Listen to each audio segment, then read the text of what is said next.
आपण पाहताय माय माऊली news channel. पाहूया महाराष्ट्रातील वर्तमान घडामोडी।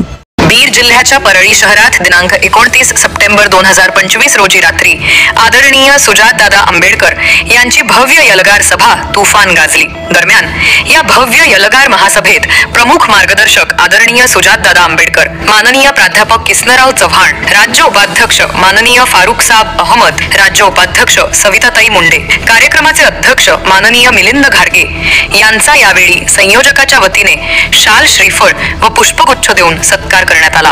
तसेच या महासभेला जिल्हाध्यक्ष शैलेश कांबळे, जिल्हा सरचिटणीस मिलिंद घाडगे, तालुकाध्यक्ष गौतम साळवे, राजेश सरवदे यांच्यासह वंचित बहुजन आघाडीचे असंख्य पदाधिकारी, कार्यकर्ते व बहुजन समाज बांधवांची मोठ्या संख्येने उपस्थिती होती। यावेळी आपल्या भाषणात बोलताना आदरणीय सुजातदादा आंबेडकर हे काय म्हणाले हे आता आपण ऐकूया।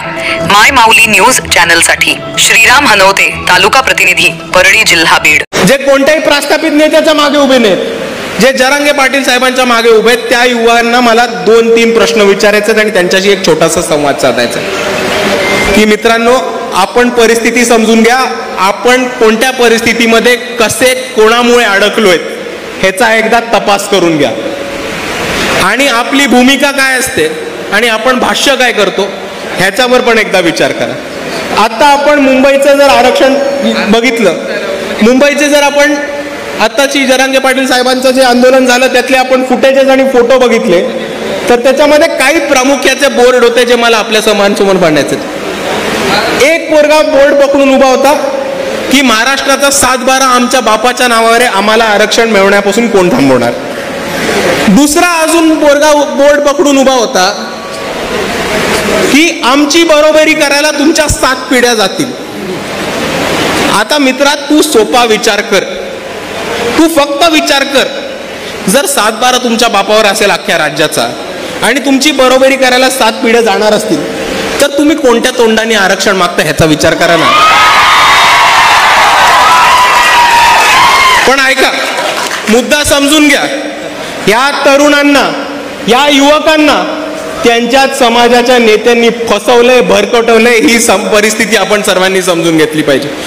आपल्या भागामध्ये सावकारी, प्रायव्हेट फायनान्स, मनी लेंडर यांनी खूप मोठ्या प्रमाणामध्ये लोकांना पैसे दिलेत आणि आता शेतकऱ्यांचे, कष्टकऱ्यांचे जो नुकसान झाले त्याच्यानंतर हे वसुलीसाठी येणार आहेत। मी या सावकाऱ्यांना, फायनान्सवाल्यांना एक आवाहन करतो की आता माणुसकी दाखवायची वेळ आली आहे, तुम्ही कृपया करून माणुसकी दाखवा।